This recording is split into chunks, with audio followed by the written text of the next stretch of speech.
Good morning, students. In this lecture, we will see the new concept, which is Biot-Savart's law. The statement of Biot-Savart's law is very simple. Suppose if we consider an arbitrarily shaped current carrying conductor, okay, current flowing through the conductor is I. We consider a small length element dl. We consider a small length element dl, and we take point P at a distance r from the length element dl. We know that when current flowing through the conductor r takes place, then because of that current carrying conductor, मी तुम्हाला सर्वांना माहिती आहे जेव्हा एखाद्या wire मधून current flow होतं, that time magnetic field is produced around that current carrying conductor. So we will have to find out magnetic field at point P due to current carrying conductor from length element dl. So our status is Biot-Savart's law. Our law topic is Biot-Savart's law. Magnitude statement is very simple. Magnitude of magnetic induction. Magnitude of magnetic induction म्हणजे बार घ्यायचा नाही.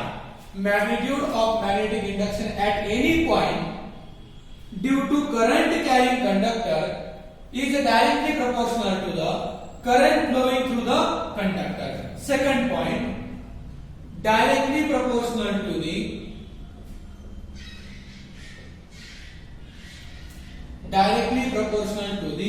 length element dl.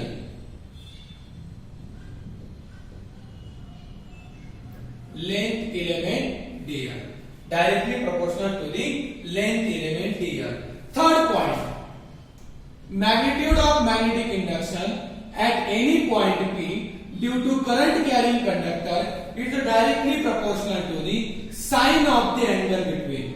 Is directly proportional to the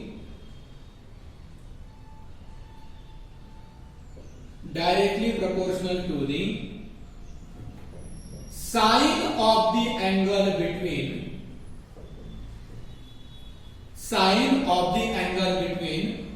length element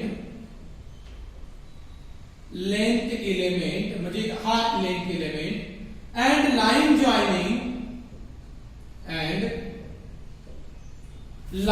joining the point from length element. म्हणजे बघा काय आहे, magnitude of magnetic induction is directly proportional to sin theta. म्हणजे काय, magnitude of magnetic induction at any point due to current carrying conductor is directly proportional to the sine of the angle between length element and line joining the point from the length element. Okay, म्हणजे या line मधील आणि या length element मधील असणारा angle theta. and next fourth is inversely proportional to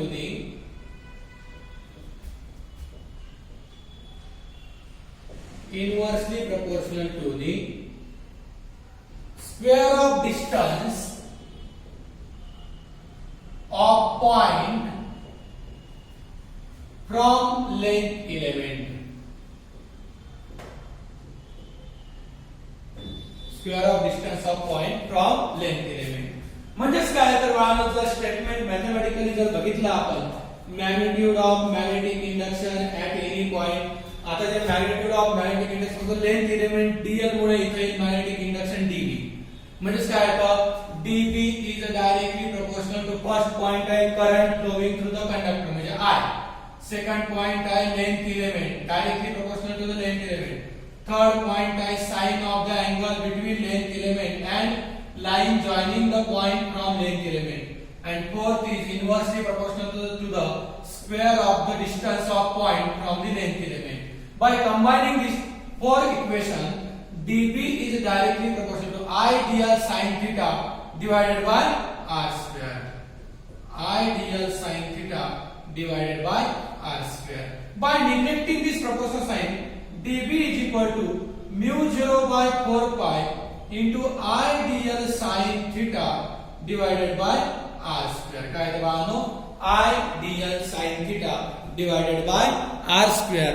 This is the magnetic induction at point P due to the current carrying conductor. हे काय मिळालं बाळांनो, magnetic dv equal to mu 0 by 4 pi into I dl sin theta by r square in a vector form. हा झाला बायट-सॅवर्ट्सचा, लक्षात घ्या. in a vector form,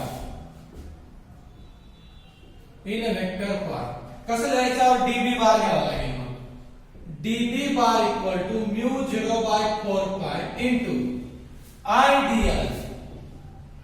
dl r sin theta divided by r cube. इथं r square आहे, मी काय केलं? इथं r ने न्यूमरेटरला मल्टिप्लाय केला आणि डिनॉमिनेटरला मल्टिप्लाय केला. आता इथं काय होतं बघा, मग db bar equal to mu 0 by 4 pi, इथं I तसाच, dl bar cross r bar. Cross घेतला की sin थीटा निघून जातो. म्हणजे काय होतं? जर क्रॉस काढला तर बार निघून जातो आणि sin थीटा येतो. म्हणजे cross product divided by r cube. Since the component dl bar cross r bar gives the direction of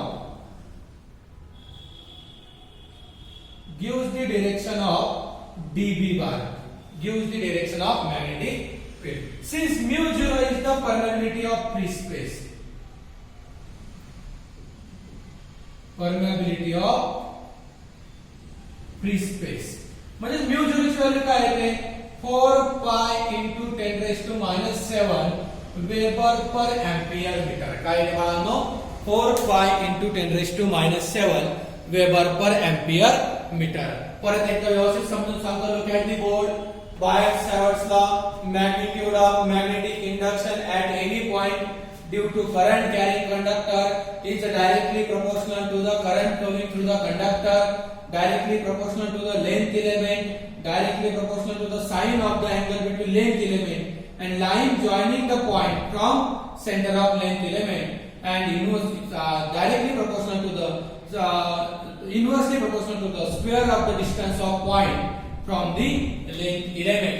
That means dB is directly proportional to I, dB is directly proportional to dl, dB is directly proportional to sin theta, and dB is inversely proportional to r square. By combining these two equations, dB is directly proportional to I dl sin theta by r square. Statement बघा, magnitude of magnetic induction आहे म्हणून बार कुठेही घेतलेला नाही. इथं पण dB आहे, बार नाही. मग इथं काय होतं? प्रोपोर्शनल साइन निग्लेक्ट झालं. dB equal to mu 0 by 4 pi into I dl sin theta by r square. Here mu 0 by 4 pi is proportionality constant.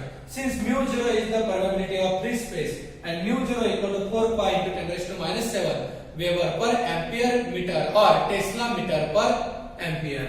बर, आता पुढे काय बाळांनो? मग याला वेक्टर फॉर्म मध्ये घेतलं. dB in vector form, dB बार आहे आता equal to mu 0 by 4 pi into I dl r sin theta by r cube.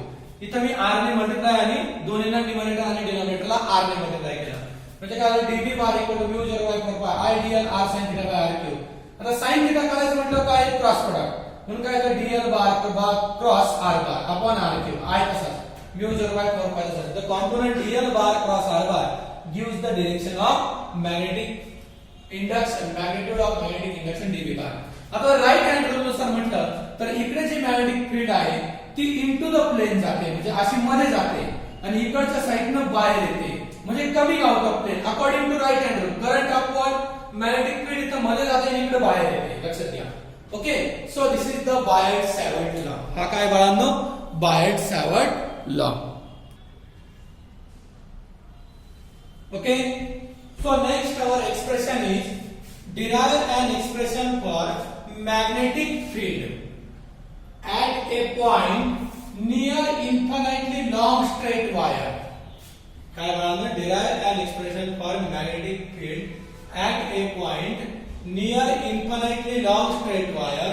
How will expression change for semi infinite straight wire? आता कन्सेप्ट काय? एक एक step by step समजून घेऊया.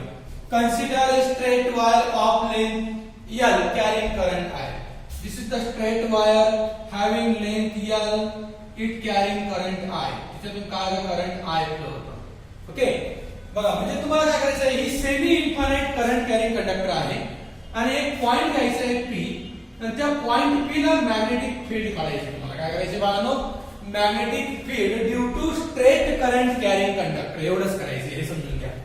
मला काय बाळांनो बघा, consider a straight wire of length L carrying current I. let point P situated at a perpendicular distance r from the wire. बघा, point P situated at a perpendicular distance r from the wire. बघा, okay. Next काय आहे, consider अ इन्फायनाइटेसिमल length dl. म्हणजे बघा इथे एक length element dl consider करूया आपण. काय कन्सिडर करूया, लेंथ एलिमेंट dl. ओके, हा लेंथ एलिमेंट dl मी कन्सिडर केला. Okay, situated at carrying current I. बघा, consider infinitesimal length element dl carrying a current I situated at a distance small r from point P. म्हणजे एवढा small r distance एवढ्या पॉइंटवर तो सिच्युएट झालेला आहे. म्हणजे इथं जो अँगल असेल तो असेल थीटा आणि हा जो अँगल असेल तो असेल पाय मायनस थीटा. काय असेल बाळांनो, पाय मायनस थीटा. बघा, हा जो अँगल आहे हा आहे पाय मायनस थीटा आणि वरील अँगल आहे theta. According to Biot Savart's law नुसार आपण जातोय, हे समजून घ्या. ओके, पुढे बघा, using Biot Savart's law magnetic field at point P due to current element dl is काय आहे, dB bar equal to mu 0 by 4 pi I dl bar sin theta upon r square. No problem. आता पुढे काय आहे, magnetic field at point P due to upper half current carrying conductor. म्हणजे इथून खाली conductor consider करायचं नाही, फक्त upper half current carrying conductor मुळे जी मॅग्नेटिक फील्ड असते ती किती असेल. मग बायट सॅवर्ट्स लॉ जो आहे त्याचे इंटिग्रेशन घ्यायचं. इथून सुरुवात होणार म्हणजे इथे 0 टू इन्फिनिटी. म्हणून बघा, b upper equal to integration of 0 to infinity dB bar. मग इंटिग्रेशन dB बार ची व्हॅल्यू काय आहे, 0 to infinity mu 0 by 4 pi I dl bar sin theta upon r square. पुढे काय, also magnetic field at point P due to lower half current carrying conductor. म्हणजे वरचा part सोडून द्यायचा, खाली करंट. तिथं काय मॅग्निट्यूड आहे, लक्षात घ्या. इथं सगळं आता काय घेतोय आपण, मॅग्निट्यूड घेतोय. कारण बघा इथं आपण बी अप्पर बी लोअर बार आहे का, बिलकुल नाही. म्हणून आपण निगेटिव्ह पॉझिटिव्हचा विचार करत नाही. मग काय तर बाळांनो, B lower equal to 0 to infinity dB bar same, काहीच बदल नाही. आणि तुम्हाला माहिती, lower half current carrying conductor असो किंवा upper half current carrying conductor असो, दोघांसाठी मॅग्नेटिक फील्ड काय राहील पॉइंट P ला सेम राहील. काय राहील बाळांनो, ओके. सो मॅग्नेटिक फील्ड आता आपण इथपर्यंत बघितलं, B upper equal to B lower. वरील पार्ट मी क्लीन केलाय. आता बघा बाळांनो, total magnetic field at point P due to whole current carrying conductor is B equal काय येतं, B upper plus B lower. म्हणजे काय येतं, 2 into integration of 0 to infinity dB. मग dB ची व्हॅल्यू काय, 2 into integration of 0 to infinity. Value of dB is mu 0 by 4 pi I dl sin theta by r square. आता mu 0 by 4 पाय बाहेर घ्या कारण कॉन्स्टंट आहे. म्हणजे 2 mu 0 by 4 pi b equal to 0 to infinity I dl sin theta by r square. आता 2 1 जा 2 2 2 जा 4. म्हणजे काय, म्यू 0 बाय 2 पाय हा I बाहेर घेतला, म्यू 0 I बाय 2 पाय. why I बाहेर का घेतला, because I is constant. Mu 0 I by 2 pi integration of 0 to infinity dl sin theta by r square. आता sin पाय मायनस थीटा म्हणजे sin थीटा आहे. म्हणजे sin पाय मायनस थीटा म्हणजे sin theta. म्हणजे हा sin पाय मायनस थीटा आहे, आपण काय घेऊ शकतो, sin थीटा. मग sin theta equal to what, opposite upon hypotenuse, capital R upon small r. बघा, sin theta equal to capital R upon small r. मग r स्क्वेअर इक्वल टू, इथे जर हा राईट अँगल परपेंडिक्युलर आहे point, म्हणजे r square equal to what, हे distance l आहे, l square plus r square. मग r equal to what, l square plus r square raise to 1 by 2. दोन्ही साईडचा स्क्वेअर रूट घेतला. इथं प्लस साइन असल्यामुळे स्क्वेअर रूट निघत नाही. मग आता काय होतं, b equal to mu 0 I by 2 pi integration of dl as sin थीटाची व्हॅल्यू काय टाकली, capital R by small r upon हा r स्क्वेअर ऍज. मग b equal to mu 0 I हा r बाहेर घ्या अपॉन 2 पाय, राहिलं काय, integration of dl by r into r square. मग आता mu 0 I r by 2 pi integration of 0 to infinity dl. r ची व्हॅल्यू काय आहे, r स्क्वेअर ची व्हॅल्यू काय आहे, l square plus r square. आणि r ची व्हॅल्यू काय आहे, l square plus r square raise to 1 by 2. म्हणजे इथं 1 आहे, बेस सेम आहे, पॉवरचे काय होते ऍडिशन, 1 प्लस 1 बाय 2 3 बाय 2. म्हणजे b equal to mu 0 I r by 2 pi 0 to infinity dl upon l square plus r square raise to 3 by 2. आता याचं टोटल इंटिग्रेशन सॉल्व्ह करून तुम्हाला येतं 1/r². काय येतं बाळांनो? 1/r². मग जर असं असतं b इक्वल टू काय तर μ0ir/2π इंटू 1/r². आता हे सॉल्व्ह करत बसायचं नाही, हे डायरेक्ट लिहायचं.